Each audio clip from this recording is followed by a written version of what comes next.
दोस्तों नमस्कार। आज हम ऐसी जगह आए हैं जिसका संबंध रावण की पत्नी मंदोदरी से जुड़ा हुआ है। ये स्थान जहां हम खड़े हुए हैं ये मैं दानव का खेड़ा था और इसीलिए इसको मैं राष्ट्र भी कहते थे। और मैं राष्ट्र का मतलब है मैं दानव का राज्य। ये स्थान जहां हम अब हैं ये सती सरोवर के नाम से एक तालाब था। ये इतना बड़ा एक तालाब था। मैं दानव की पुत्री मंदोदरी इसी सरोवर में स्नान करके अपनी सखियों सहित बिलेश्वर महादेव मंदिर पर शिव के शिवलिंग पर जल चढ़ाया करती थी। और मंदोदरी शिव की भक्त थी। रावण बिसरख नामक जो ग्रेटर नोएडा के पास है वहाँ का रहने वाला था। और बिसरख स्थान जो है वहीं पर जो है सभी रावण के भाइयों का जन्म हुआ था। रावण जब लंका का राजा बन गया तो वह इस मार्ग से आता जाता रहता था। जब रावण से भक्त था तो वह भी यहाँ बिलेश्वर महादेव में एक बार गया तो वहाँ मंदोदरी को देखकर वह उस पर मोहित हो गया, क्योंकि मंदोदरी अति सुंदर थी। और उसने रावण ने मंदोदरी को अपनी पत्नी बनाने के लिए कहा। मंदोदरी ने कहा कि मेरे पिता से आप मिलिए और तब बात करिए। मंदोदरी जो पूजा करती थी उस पूजा से प्रसन्न होकर शंकर भगवान प्रकट हुए और वर मांगने को कहा था। वर में मंदोदरी ने कहा था कि जो संसार का सबसे बड़ा विद्वान और सबसे शक्तिशाली व्यक्ति हो वही मुझे वर के रूप में मिले। और रावण सबसे शक्तिशाली भी था और विद्वान भी था, लेकिन रावण राक्षस संस्कृति का द्योतक था। और या इधर जो है मैं दानव भी राक्षस संस्कृति का था। मैं दानव के बारे में मैं आपको बता दूं कि मैं दानव अत्याचारी नहीं था, वह एक महान शिल्पकार भी था और निर्दयी भी नहीं था। इसलिए रावण की पत्नी जो मंदोदरी रावण की पत्नी बनी वह भी एक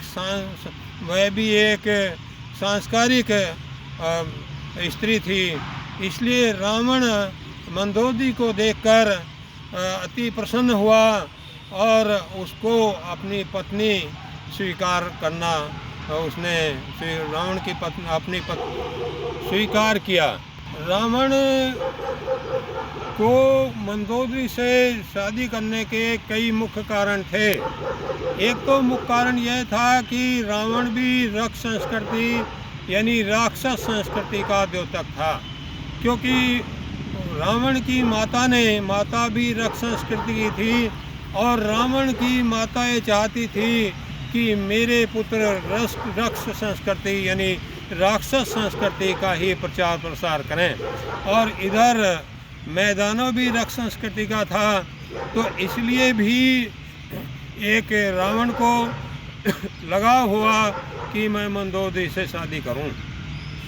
और दूसरा कारण यह था कि मंदोदरी अति सुंदर भी थी और जो रावण जैसा चाहता था वो सर्वगुण संपन्न भी थी। जब रावण मैं दानव से मिला और मंदोदरी से शादी का प्रस्ताव रखा तो मैं दानव ने रावण से शादी करने से मना कर दिया। उन्होंने कहा कि मैं अपनी पुत्री का विवाह तुमसे नहीं करूंगा। लेकिन मंदोदरी को पता था कि यदि मैं इसको स्वीकार नहीं करूंगी तो रावण मेरे पिता को मार देगा। और तब उसने जो है रावण को अपना पति बनाना स्वीकार कर लिया। और फिर राजस्थान में जहाँ पर मैदानों ने अपना वो बनाया था, अपना महल बनाया हुआ था, वहाँ जो है जाकर जो है रावण ने मंदोदरी से शादी कर ली और फिर मंदोदरी को लंका ले गए। तो अब हम बिल्लेश्वर महादेव मंदिर में के प्रांगण में खड़े हुए हैं और यहाँ पर हम इस मंदिर को दिखा रहे हैं। देखिए, ये मेरठ का सबसे प्राचीन मंदिर ये है और यहीं पर मंदोदरी जंगल में को आकर बंद था जब, तो यहाँ और प्रतिदिन इसी मंदिर में स्थापित शिवलिंग पर जल चढ़ाया करती थी। अब मैं देखिए यहाँ पर प्रांगण को दिखा रहा हूँ पूरा जो है, ये सबसे प्राचीन मंदिर ये मेरठ का यही मंदिर है। और यहाँ की ये मान्यता है कि जो व्यक्ति, जो लड़कियाँ 40 दिन प्रतिदिन आकर यहाँ शिवलिंग के सामने दीपक जलाती हैं तो उनकी सभी मनोकामना पूर्ण होती है और उनको मन वांछित वर की प्राप्ति होती है। यही बात यहाँ पर ये ऐसा मंदिर है जो ये सभी मनोकामनाओं को पूर्ण करने वाला मंदिर है, शिवलिंग है ये। अब मैं अंदर चलता हूँ और शिवलिंग के भी दर्शन आपको कराता हूँ। आइए इधर चलते हैं हम। अब देखिए मंदिर में यहाँ पर ये शंकर भगवान के वाहन नादिया यहाँ स्थापित हैं और मैं अब अंदर चलता हूँ। बरामदे में आ गया हूँ मैं और यहाँ मैं अंदर अब मंदिर में प्रवेश कर रहा हूँ। अब मैं अंदर आ गया हूँ तो अंदर चलता हूँ। अभी जो है देखिए यहाँ पर बच्चे, जो यहाँ पर संस्कृत पाठशाला है, संस्कृत विद्यालय है, उसके बच्चे यहाँ पर अध्ययन कर रहे हैं और ये बड़े विद्वान बच्चे होते हैं। और ये यहीं पर बराबर में बिल्लेश्वर संस्कृत विद्यालय के नाम से विद्यालय है और ये बच्चे अध्ययनरत हैं। अब मैं अंदर चलता हूँ, शंकर भगवान की शरण में आता हूँ। अब मैं शंकर भगवान के शरण में आ गया हूँ और ये सबसे प्राचीन शिवलिंग यहाँ पर है। अब मैं पूजा अर्चना करता हूँ। अब मैं शंकर भगवान को नमन करता हूँ और शंकर भगवान से प्रार्थना करता हूँ कि हे शंकर भगवान, मेरे परिवार में भी सुख शांति देना और मेरे साथ साथ और सभी के परिवारों में भी सुख शांति देना। ये शिवलिंग, ये शंकर भगवान का भगवान सभी के मनोकामना को पूर्ण करते हैं और मन वांछित फल देते हैं। अब मैं देखिए यहाँ पर पंडित जी हैं, इधर जो है इधर बहन जी हैं, ये भी पूजारत हैं। मैं इन्हें दिखाता हूँ। अब मैं बहन जी से भी निवेदन करता हूँ कि आप भी 2 शब्द कह दें बस शंकर भगवान के लिए। अब मैं पंडित जी से निवेदन करता हूँ कि भगवान शंकर के और इस मंदिर के बारे में कुछ हमें बताएं। जी, ऐसा लोगों की मानना है कि ये भगवान शंकर का मंदिर, बाबा बिल्वेश्वर नाथ का मंदिर त्रेता युग से ही है। ये जो मेरठ क्षेत्र है, ये महाराष्ट्र क्षेत्र के नाम से पहले विख्यात था। मैं नाम के दानव यहाँ पे रहते थे वैशाली ग्राउंड में।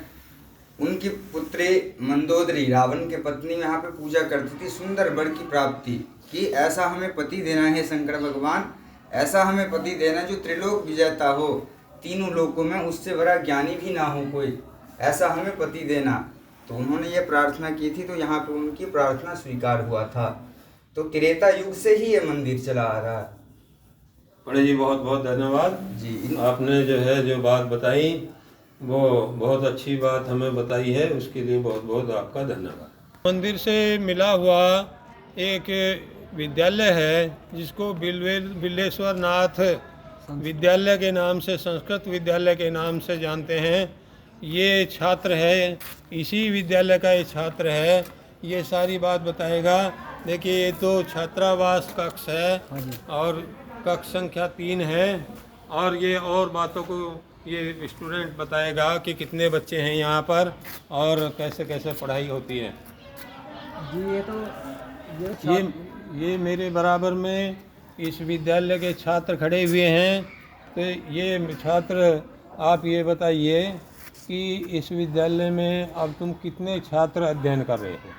इस समय तो अवकाश घोषित हुआ है सरकार के द्वारा, प्रवेशिका हाँ, से हाँ। नहीं, प्रथमा तक का अवकाश है। इस समय तो अपने अपने घर छात्र गए हुए हैं नहीं, और बाकी छात्र पूर्व मध्यमा प्रथम वर्ष से लगा के आचार्य द्वितीय वर्ष तक यहीं पर छात्र हैं, उपस्थित हैं।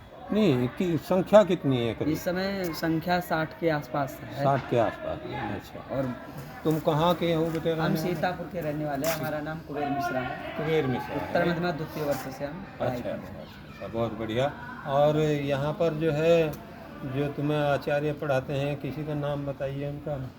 क्योंकि वो हमारे गुरु होते हैं और संस्कृत में ये होता है, गुरु का नाम लिया नहीं जाता। लिया नहीं जाता। अच्छा, हमारे जो गुरु हैं उनका हम नाम लेते नहीं। लेते नहीं। अच्छा, कोई बात नहीं। बहुत बहुत धन्यवाद। बहुत बढ़िया, बहुत खूब पढ़ो, खूब अच्छे पढ़ो और अच्छे नंबरों से पास हो। धन्यवाद। एक दूसरे मंदिर के सामने खड़ा हूँ।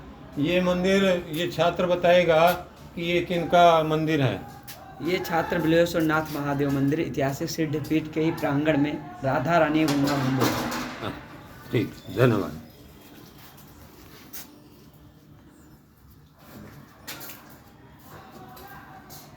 दूसरे मंदिर में आया हुआ हूँ और यहाँ भी मैं पूजा करता हूँ। आइए मैं दिखाता हूँ आपको। जो है ये, आप इधर आइए। ये बताइए आप किनका मंदिर है? ये जगन्नाथ जी का मंदिर है। स्वामी जगन्नाथ जी का मंदिर है जी। पंडित जी, स्वामी जगन्नाथ जी का मंदिर है। हम्म, जगन्नाथ जी का, सुभद्रा जी का, बलदेव जी का। बलदेव जी का। अच्छा अच्छा जी, इनका दूसरा मंदिर उड़ीसा में है। उड़ीसा में है। अच्छा, बहुत अच्छा, बहुत बढ़िया। मैं यहाँ सभी को नमन करता हूँ और यहीं इन मंदिर के सामने, मूर्तियों के सामने खड़ा हुआ हूँ और निवेदन करता हूँ कि हे परमात्मा, हमें जो है सुख शांति दे और हमारी मनोकामना पूर्ण करें। मैं खड़ा हुआ हूँ। ये मंदिर श्री बालाजी का मंदिर है। यही हनुमान जी का स्वरूप है ये। और मैं अंदर चलता हूँ।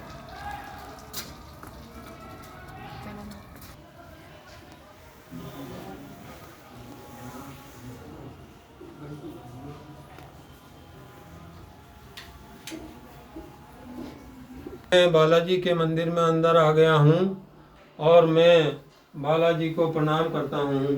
जय हनुमान जी, जय बालाजी। जो आप जो है कष्ट मोचन हैं। आपने जो है, आप राम जी के भी सेवक, परम सेवक और उनके सहायक बने। इसलिए मैं आपसे करबद्ध प्रार्थना करता हूँ कि मेरी भी सहायता करना। अब मैं, ये छात्र है यहीं का, ये बताएगा इस मंदिर के बारे में। जी, यहाँ पर मंगलवार के दिन बहुत भीड़ इकट्ठी होती है, आरती वारती होती है और वह बहुत पुराने समय से यहाँ पर स्थित है। ठीक ठीक बेटा, बहुत बहुत धन्यवाद। धन्यवाद। मैं कहना चाहता हूँ कि ये सबसे प्राचीन मंदिर है और यहाँ जो भी मनोकामना लेकर आता है वो पूरी होती है। नमस्कार।